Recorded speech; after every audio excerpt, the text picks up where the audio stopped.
저는 오늘 본문의 말씀을 가지고 십계명의 내용, 이런 제목으로 하나님 말씀을 증거하도록 하겠습니다. 오늘 우리가 읽은 이 십계명 본문은 율법입니다. 모든 율법의 핵심이 바로 십계명입니다. 율법학자들이 율법을 연구했더니 구약의 율법이 613가지가 있다고 합니다. 그 613가지를 다시 줄이면 몇 가지가 됩니까? 10가지가 된다는 거예요. 저는 오늘 본문에 나와 있는 이 십계명의 내용이 단지 설교 시간에 듣는 내용이 아니라 내가 어떻게 살아야 되는지 그 지침이 되는 그런 말씀이 되기를 축복합니다. 십계명의 내용 첫 번째, 애굽에서 인도하여 낸 여호와의 말씀입니다. 제가 1절과 2절을 읽도록 하겠습니다. 하나님이 이 모든 말씀으로 말씀하여 이르시되 나는 너를 애굽 땅 종되었던 집에서 인도하여 낸 내 하나님 여호와니라. 여기 보면 하나님께서 말씀을 하시기 시작하시는데 십계명을 주신 하나님, 좀 더 정확하게 말하면 이 구약의 율법을 주신 하나님은 대체 어떤 하나님이십니까? 나는 너를 애굽 땅 종되었던 집에서 인도하여 낸 내 하나님 여호와니라. 원래 이스라엘 백성들은 어디서 살았습니까? 애굽에 있었습니다. 그 애굽 땅에서 뭘 했습니까? 종되었던 집에서 인도하여 낸 하나님이라는 거예요. 애굽에서 종살이하던 이스라엘 백성들을 인도하여 낸 하나님의 말씀이 바로 십계명이라는 겁니다. 그러면 이 애굽에서 종살이하던 그들이 탈출하는 것, 이것은 우리에게 어떻게 적용시킬 수 있을까요? 이것은 우리를 죄에서 구원하신 하나님의 말씀임을 가르쳐 준다는 거예요. 이스라엘 백성들이 노예 생활할 때 하나님이 율법을 주지 않았어요. 언제 주십니까? 애굽에서 구원해 내어서 시내 산에서 말씀을 주시죠. 마찬가지입니다. 하나님께서는 불신자에게, 하나님과 상관없는 사람에게 율법을 주시면서 지키라 말하지 않습니다. 오해하지 마시기를 바라요. 이 율법은 너무나 좋은 겁니다. 이 율법은 예수 믿는 사람, 안 믿는 사람, 남자나 여자나, 부한 자나 가난한 자나 누구나 이 말씀을 붙잡고 살아가면 행복해져요. 그러나 1차적으로는 우리를 죄에서 구원하신 하나님 여호와의 말씀이라는 것입니다. 예수님께서 공생의 사역을 시작하시죠. 여러 가지 기적을 행하시고 많은 말씀을 행하십니다. 그런 어느 날 제자들이 있는 데서 질문을 하죠. 사람들이 인자를 누구라 하더냐? 그때 베드로가 이런 고백을 합니다. 주는 그리스도시요 살아계신 하나님의 아들이십니다. 그때 예수님께서 기뻐하셔요. 봐 요나 시모나 내가 복이 있구나. 그리고는 예수님께서 십자가에 죽으시고 부활하실 것을 얘기해 주십니다. 그리고 난 다음에 하신 얘기가 뭐냐? 제자의 도리를 가르쳐 주시더라는 거예요. 나를 따라오려거든 자기 십자가를 지고 자기를 부인하고 나를 따를 것이니라.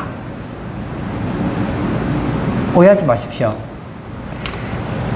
바른 신앙 고백을 했다는 것은 무엇을 가르쳐 줍니까? 베드로는 예수님을 믿고 있다는 거예요. 오늘 우리식으로 말하면 예수님께서는 구원받은 제자들에게 제자의 도를 가르쳐 주셨다는 거예요. 여러분, 율법에는 여러 가지 기능들이 있죠. 그 중에 하나는 이 율법은 우리로 하여금 죄를 깨닫게 합니다.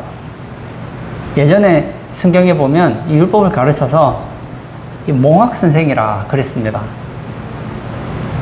지금 성경에는 초등교사라 그랬습니다. 이 몽학교사, 초등교사, 이 의미가 뭘까요? 몽학선생은 주인 집에 있는 어떤 종이 있어요. 이 종 중에는 다 멍청하진 않아요. 그 중에 똑똑하고, 그리고 세상적으로 보면 지식도 많은 종들도 있습니다. 물론 어쩔 수 없이 지금 종살이를 하지만 말입니다. 그러면 그 집에 아들이나 딸이 있잖아요. 있으면 그 아이나 그 아이들을 가르치기 위해서 자기 집에 있는 그 종들 중에 똑똑한 사람을 그 아이의 선생이 되게 합니다. 그가 바로 몽학 선생이에요. 초등교사란 말입니다. 그러면 어떻게 하죠? 도련님, 우리나라식으로 하면 도련님, 이건 이렇게 해야 되고, 이건 이렇게 해야 되고, 이건 하면 안 되고, 그리고 양반의 도리를 가르치겠죠. 어떻게 사는 것이 바른 삶이고, 부모에게는 어떻게 행하고, 공부는 어떻게 해야 되고, 앞으로 미래를 어떻게 준비해야 되는 이런 얘기들을 얘기할 거 아닙니까? 그리고 나서 이 아이가 자랐어요. 장성한자가 되면 이제 더 이상 몽학 선생의 가르침을 받지 않습니다. 그런데 왜 이 몽학 선생을 개혁 개정판에서는 초등교사라고 했을까요? 이게 초등학문이라는 게 초등학문. 율법은 우리로 하여금 죄를 깨닫게 해줘요. 아, 나는 죄인이구나. 죄를 깨닫게 해주는데 죄 문제를 해결해 줄 수는 없어요. 여기 율법에 약점이 있습니다. 율법은 좋은 거예요. 문제는 지킬 수 있는 실력이 없다는 거예요. 그때 우리로 하여금 어디로 눈을 향하게 합니까? 아, 나는 이 율법을 지킬 수가 없구나. 그때 율법은 또 하나를 가르쳐 주죠. 첫 번째는 너는 죄인이다. 두 번째는 그 죄 문제는 너희 실력으로 안 돼. 하나님의 은혜가 필요해. 하나님이 도와주셔야 돼. 그리고 하나님을 주목했더니 하나님께서 그의 아들 예수님을 십자가에 못 박게 하시고 우리를 죄에서 구원해 주셨다는 거예요. 이것을 믿지요. 그들에게 율법은 세 번째 기능이 있습니다. 그 세 번째 기능이 뭘까요? 이제는 구원받기 위해서 율법을 지키지 않습니다. 하나님과 상관없이 사는 삶이 아니에요. 이제는 하나님을 기쁘게 하기 위해서 율법을 지킨다는 거예요. 십계명의 내용 첫 번째, 애굽에서 인도하여 낸 여호와의 말씀임을 우리에게 가르쳐 줍니다. 이것은 우리를 죄에서 구원하신 하나님의 말씀이라는 것입니다. 여러분 오해하지 마십시오. 율법을 지켜야 구원받는 게 아니에요. 구원받아서니 율법을 지켜야 됩니다. 또 반대로 여러분이 구원받지 않았다면 율법을 한번 지켜보시기를 바랍니다. 예수님 안 믿으시면 한번 율법을 지켜보시기를 바랍니다. 여러분이 죄 안 지을 자신이 있으면 한번 율법을 지켜보시기를 바랍니다. 여러분은 반드시 깨닫게 될 거예요. 아, 나는 죄인이구나. 사도 바울이 고백했던 것처럼 오호라 나여, 나는 공고한 자구나. 나는 죄인의 개수구나. 나에게는 소망이 없구나를 깨닫게 돼요. 우리 주변에 보면 나 정도 되면 충분히 천국까지 아직 율법을 안 지켜서 그래요. 진짜 한번 율법을 지켜보세요. 그러면 여러분도 저와 같이 고백할 거예요. 오호라, 나는 공고한 자구나. 나는 죄인 중에 개수구나. 이 고백이 나온단 말이에요. 그리고 나서 예수님 믿으면 이제는 하나님의 자녀가 되었기에 하나님의 백성이 되었기 때문에 이제 지켜야 된다는 거예요. 이 십계명의 내용은 두 가지로 나누게 되죠. 첫째부터 네 번째까지의 계명의 내용을 보려고 합니다. 3절에서 8절 제가 또 읽도록 하겠습니다.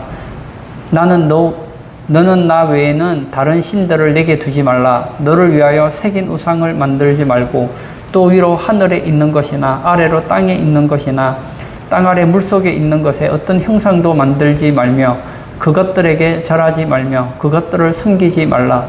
나 내 하나님 여호와는 질투하는 하나님인즉 나를 미워하는 자의 죄를 갚되 아버지로부터 아들에게로 3, 4대까지 이르게 하거니와 나를 사랑하고 내 계명을 지키는 자에게는 1000대까지 은혜를 베푸느니라. 너는 내 하나님 여호와의 이름을 망령되게 부르지 말라. 여호와는 그의 이름을 망령되게 부르는 자를 죄 없다 하지 아니하리라. 안식일을 기억하여 거룩하게 지키라. 예, 첫째부터 넷째까지 계명은 어떤 내용입니까? 하나님 사랑에 대한 내용이라는 겁니다. 한 율법사가 예수님께 질문하죠. 율법에서 가장 큰 계명이 무엇입니까? 대체 율법이 말하는 핵심 내용은 무엇입니까? 하고 물었어요. 그랬더니 하나님께서 말씀하신 이거예요. 첫째는 이것이니 주 너희 하나님을 사랑하라. 그 첫째가 뭡니까? 첫째 계명부터 넷째 계명까지의 내용이라는 거예요. 오늘 예배 참석하신 사랑하는 성도님, 이 1계명부터 4계명까지 내용은 우리가 하나님을 어떻게 사랑하는지를 가르쳐 줍니다. 제가 예전에 책을 읽으면서 제가 참 감동되었던 내용이 있었어요. 그 책에 보면 이런 내용이 있었습니다. 나라를 사랑하는 것은 쉽다. 그러나 구체적으로 어떻게 사랑해야 되는지를 알고 실천하는 것은 어렵다. 여러분, 막연하게, 난 나라 사랑합니다. 그거 쉬워요. 그냥, 생각만 하는 건 쉬워요. 근데 구체적으로 내가 나라를 위해서 무엇을 할 것인가? 세부적으로 들어가게 되면 그건 만만치 않다는 거예요. 교회 다니시는 분들에게 물어보십시오. 하나님 사랑하십니까? 네, 사랑하죠. 아멘. 그분들에게 저는 또 묻고 싶어요. 하나님을 사랑하면 어떻게 사랑하느냐는 거예요. 예수님께서 이런 말씀을 하셨어요.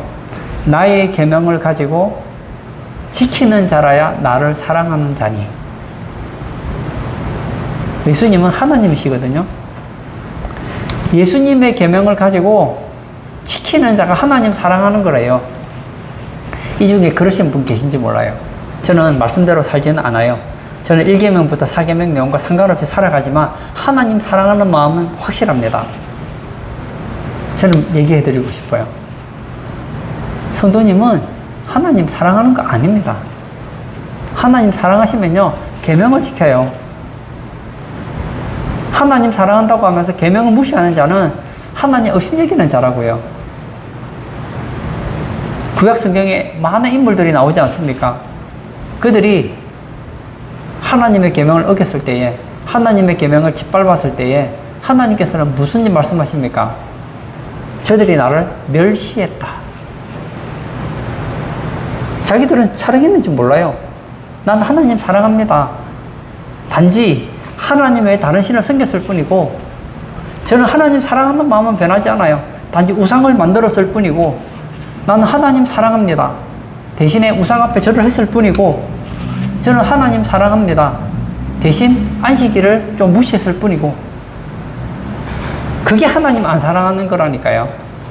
하나님을 사랑하는 사람은 하나님 외에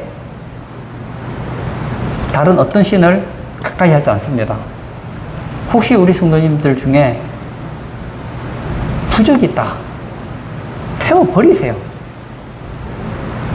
집에 외국에 나가서 기념으로 코끼리 우상 이런 거 사가지고 오신 분 있으면 버리세요. 오늘 성경이 말하잖아요. 너를 위하여 새긴 우상을 만들지 말고, 또 위로 하늘에 있는 것이나 아래로 땅에 있는 것이나 땅 아래 물속에 있는 어떤 형상도 만들지 말며, 다른 신을 두지 않는 것뿐만 아니라 어떤 형상도 만들지 말라는 거예요. 신의 형상을 만들지 말라는 거예요. 물론 만든 신의 형상은 다 틀리지만, 그리고 그것들을 앞에 엎드려 절하지도 말고 섬기지도 말라는 거예요. 우리 하나님은 질투하는 하나님이십니다. 그래서 나를 미워하는 자의 죄를 갚되 아버지로부터 아들에게로 3, 4대까지 이르게 하거니와, 하나님의 다른 신을 두는 것, 우상을 만드는 것, 그 우상 앞에 절하고 섬기는 것, 이것은 하나님을 미워하는 거래요. 제 말이 아니에요. 하나님 말씀이에요. 저는 하나님 사랑하는데요. 근데 하나님은 말씀하시죠. 너가 나를 사랑한다고 하면서 나 외에 다른 신을 섬긴다면, 너가 나를 사랑한다고 하면서 우상을 만든다면, 우상을 너희 곁에 둔다면, 너가 나를 사랑한다고 하면서 우상 앞에 절하고 우상을 섬긴다면, 그것은 나를 사랑하는 게 아니야. 나를 미워하는 것이다. 나는 질투하는 여호와라. 나는 그 죄를 갚되 아버지로부터 아들에게로 3, 4대까지 이르게 한다. 하나님께 징계하시겠다는 거예요. 제가 좋아하는 이 복음성 가사 중에 손에 있는 부귀보다 이런 가사가 있습니다. 제가 한번 읽어드리겠습니다. 손에 있는 부귀보다 주를 더 사랑하는가? 이슬 같은 목숨보다 주를 더 사랑하는가? 사랑의 빛 잃어가면 주님 만날 수 없어. 헛된 영화 바라보면 사랑할 수도 없어. 잠시 머물 이 세상 헛된 것들 뿐이니 주를 사랑하는 마음 금보다 더 귀하다. 여기 보면 참 가사가 너무 마음에 들어요. 손에 있는 부귀보다 주를 더 사랑하는가? 하나님 사랑하죠. 근데 부귀보다 하나님을 더 사랑합니까? 이 땅에 살아가면서 사람이 진짜 소중하게 여기는 게 있죠. 뭐죠? 목숨입니다. 목숨보다 주를 더 사랑하는가? 이 세상에 사람들이 가장 관심 있는 게 뭐죠? 뭐니 해도 돈이잖아요. 금이잖아요. 주를 사랑하는 마음 금보다도 귀하다. 저는 우리 성도님들이 이런 성도님 되었으면 좋겠습니다. 마음을 다하고 목숨을 다하고 뜻을 다하고 힘을 다하여 하나님을 사랑하십시오. 보십시오. 1계명에서 4계명을 다시 한번 볼까요? 나 외에 다른 신을 내게 있게 하지 말라. 우상을 만들지 말라. 섬기지도 말고 절하지도 말라. 이건 뭐죠? 소극적인 거예요. 하지 말라는 거예요. 근데 하라는 게 하나 있네요. 안식일을 지키라. 이거는 적극적인 거예요. 안식일을 대체 어떻게 지키라는 겁니까? 하나님께서 이 날을 복되게 하셨으니 그날 하나님께 예배하라는 거예요. 어떤 도둑이 있어요. 이 도둑이 도둑질을 하다가 손을 틀었어요. 그래서 남의 물건을 훔치지 않습니다. 나쁜 짓 하지 않습니다. 정말 좋습니다. 그러면 그 사람은 뭐가 되는 거죠? 도둑질 안 한 도둑이 되는 거예요. 이 도둑이 회개했다면 어떻게 됩니까? 이제는 돌이켜서 남의 물건을 훔치지 않는 것이 아니라 이제는 자기 주변에 도움이 필요한 사람들에게 선을 행할 때 이제 그는 도둑이 아니라 자선가가 된단 말입니다. 나는 하나님의 다른 신을 두지 않아요. 저는 하나님의 다른 신을 만들지도 않고 우상을 만들지도 않고 섬기지도 않습니다. 절하지도 않습니다. 정말 좋습니다. 이건 안 하는 거잖아요. 그것은 제로예요, 제로. 안 하는 것은 나쁜 건 아니지만 잘한 건 아니에요. 운동선수가 100m 경기를 합니다. 코치가 가르쳐줘요. 운동할 때는 총소리가 들을 때까지는 뛰지 마라. 마음에서 긴장을 놓치지 말아라. 다른 선수들이 무슨 행동을 하더라도 신경 쓰지 마라. 그리고 총소리가 나면 달려라 했어요. 집중합니다. 그래서 총소리가 날 때까지 움직이지 않았어요. 옆에 사람 신경 쓰지 않았어요. 긴장하고 그리고 조심했어요. 그런데 총소리가 났는데 달리지 않고 가만히 있다면 앞에 그 무용지물 아닙니까? 진짜 중요한 건 뭐죠? 잘 달리기 위해서 하지 말라는 것이지 해야 되는 걸 안 하고 안 하는 것만 안 한다면 이것은 좋은 게 아니라는 거예요. 그러므로 사랑하는 성도님, 여러분의 인생에서 정말 하나님을 사랑한다면 안식일을 거룩히 지키십시오. 안식일은 신약으로 표현하자면 주일이라고 말을 할 수 있겠죠. 주일은 무엇하는 날이죠? 주의 날입니다. 주님께서는 이스라엘 백성들을 애굽에서 광야로 데리고 나올 때 목적이 있었어요. 모세를 통해서 하신 말씀이 있습니다. 이 백성이 광야에서 여호와를 섬길 것이다. 제사를 지낼 것이다. 절기를 지킬 것이다 했습니다. 세 가지 똑같은 거예요. 오늘 시작식으로 말하면 하나님께서 우리를 죄에서 구원하신 목적은 예배하기 위한 거예요. 우상을 가까이 하지 않고 우상을 만들지도 않고 섬기지도 않고 절하지 않는 거 좋지만 그게 목적이 아니라니까요. 목적은 뭐예요? 하나님이 기뻐하는 예배자가 되는 거예요.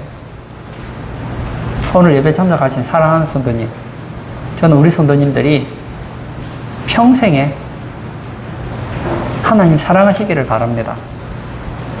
적극적으로 예배자가 되십시오. 소극적으로는 하나님의 다른 신을 멀리 하시는 그런 성도님 되시기를 축복합니다. 십계명의 내용 첫 번째, 애굽에서 인도하여 낸 여호와의 말씀이라고 했습니다. 이것은 우리를 죄에서 구원하신 하나님의 말씀임을 가르쳐 줍니다. 두 번째, 첫째부터 네 번째까지의 계명의 내용입니다. 이것은 하나님, 예수님 사랑을 해야 되는 내용의 방법을 가르쳐 주고 있다는 거예요. 세 번째, 다섯째, 열째까지의 계명입니다. 제가 12절부터 17절까지를 또 읽도록 하겠습니다. 내 부모를 공경하라. 그리하면 내 하나님 여호와가 내게 준 땅에서 내 생명이 길리라. 살인하지 말라. 간음하지 말라. 도둑질하지 말라. 내 이웃에 대하여 거짓 증거하지 말라. 내 이웃의 집을 탐내지 말라. 내 이웃의 아내나 그의 남종이나 그의 여종이나 그의 소나 그의 낙이나 무릇 내 이웃의 소유를 탐내지 말라. 여기 보면 5계명부터 10계명은 어떤 내용입니까? 이웃 사랑하는 방법을 또 가르쳐주고 있다는 거예요. 한 율법사가 예수님께 묻죠. 율법의 내용이 무엇입니까? 첫 번째는 이것이니 내 하나님 여호와를 사랑하라. 두 번째는 이와 같으니 내 이웃을 내 몸과 같이 사랑하라. 두 번째 계명은 뭐라고요? 이웃 사랑이라는 거예요. 1계명부터 4계명까지가 하나님 사랑하는 내용에 초점을 가지고 있다면 5계명부터 10계명까지의 내용은 이웃 사랑하는 내용을 가르쳐 준다는 겁니다. 12절에 보면 내 부모를 공경하라 했는데 여기서 공경하라라는 단어가 카바드라는 단어를 쓰고 있습니다. 이 카바드라는 단어는 무겁게 하다, 영화롭게 하다, 존귀하게 하다 이런 뜻을 가지고 있어요. 이 단어는 누구에게 사용되는 단어냐? 하나님께 사용되어진 단어예요. 하나님을 대할 때 무겁게, 하나님을 영화롭게, 존귀할 때 그때 사용되어진 단어가 공경하다라는 단어예요. 이것을 왜 부모에게 적용시켰습니까? 이웃을 사랑할 때 무겁게 생각하라는 거예요. 내 부모를 대할 때 무겁게 대하고 내 가족을 대할 때 그리고 내 직장 동료를 대할 때 내가 만나는 사람을 대할 때 그들을 영화롭게 존귀하게 되도록 대우하라는 거예요. 이것이 이웃을 사랑하는 방법이라는 겁니다. 이웃을 사랑하는 첫 번째 대상이 누구입니까? 바로 내 부모예요. 세상에는 우리가 관계하는 참 많은 사람들이 있습니다. 그런 때 인간적으로 볼 때 제가 제 삶을 돌아봐요. 삶을 돌아볼 때 저를 가장 사랑해 주신 분이 누굴까? 뭐 저를 좋게 봐주신 분들도 많고 제게 잘해 주신 분도 많아요. 그런데 나를 가장 잘해준 사람이 누굴까? 부모예요, 부모. 오늘 성경은 가르쳐줘요. 내 부모를 공경하라. 하나님은 우리가 부모를 공경하는 거 얼마나 기뻐하는지 모릅니다. 그리하면 내 하나님 여호와가 내게 준 땅에서 내 생명이 길리라. 하나님께서 부모를 공경하는 사람에게 복대를 주시겠다는 거예요. 여러분, 이웃을 사랑하는 것이 무엇입니까? 다른 사람의 생명을 소중하게 여기는 거예요. 살인하지 말라. 여러분, 이웃을 사랑하는 것이 무엇입니까? 가정을 소중하게 지키는 거예요. 오늘날 우리나라 법에서는 간통죄가 폐지가 되었습니다. 세상 법정에서는 간통이 죄가 아닌지 모르겠어요. 그러나 하나님의 계명에 의하면 간통은 명백한 죄입니다. 왜죠? 간음은 가정을 파괴하기 때문입니다. 제가 간음을 했어요. 그러면 제가 간음한 여자가 있겠죠? 여자의 남편, 그 가정이 깨지는 거예요. 제가 간음을 하면 우리 가정이 깨지는 거예요. 제가 얼마 전에 방송을 보았더니 이혼 전문 변호사가 그런 얘기 하더라고요. 오늘날 우리나라 이혼율이 참 많잖아요. 이혼율 1위가 뭐냐? 불륜이라는 거예요. 불륜해서 이혼하는 경우가 그렇게 많답니다. 여러분, 하나님 우리 가정이 깨어지기를 원하지 않습니다. 가정이 깨어지지 않으려면 자기 가정을 소중하게 여겨야 돼요. 다른 사람의 가정을 소중하게 여겨야 돼요.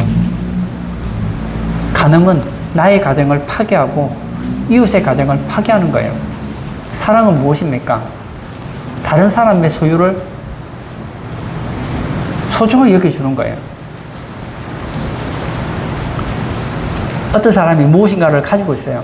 값진 것을 가지고 있습니다. 그럼 그 사람은 그걸 소중하게 여기겠죠. 저도 저희 집에서 제가 좀 중요하게 여기는 것이 몇 가지가 있는데, 그 중에 하나가 저는 이 아이패드를 저는 굉장히 중요하게 생각을 해요. 왜냐하면 아이패드를 가지고 저는 책도 보고 또 설교할 때 참고하기도 하고, 저도 이제 나이가 들어서 그런지 책이 글씨가 작으면 보기가 좀 불편하더라고요. 보긴 보지만 젊을 때만큼 편하지가 않아요. 그런데 이 책을 PDF로 바꿔와서 글씨를 크기가 보면 얼마나 편하고 좋은지 몰라요. 너무너무 소중해요. 그러던 어느 날 자고 일어났더니 누군가가 내 아이패드를 들고 가버린 거예요. 내가 소중하게 여긴 아이패드. 물론 돈 주고 사면 돼요. 그러지 말라는 겁니다. 그러지 말라는 겁니다. 남의 물건 손대지 말라는 거예요. 내 것이 아닌 다른 사람의 것을 내 것이라고 생각하지 말라는 거예요. 아유, 이 땅에 있는 모든 거 다 하나님 거 아닙니까? 나는 하나님 자녀니 하나님 거 좀 가지면 어떻습니까?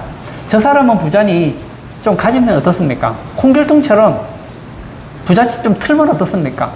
임꺽정처럼 가진 사람 거 좀 빼앗아서 저도 쓰고 이것도 나눠주면 좋지 않습니까? 안 된다니까요. 도둑질 하지 말라.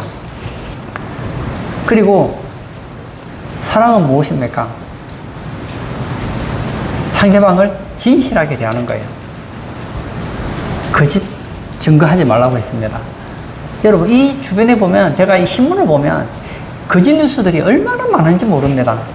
똑같은 내용인데 왜 이렇게 틀린지 모르겠어요. 상식적으로 보면 내가 어느 신문이라고 말하진 않겠어요. 보면, 야, 이 기자 진짜 거짓 증거를 입에 침도 안 바르고 적는구나. 누가 봐도 거짓말이에요. 국회의원들 나와서 얘기하는 거 보면 내가 누군지는 말하지 않겠어요.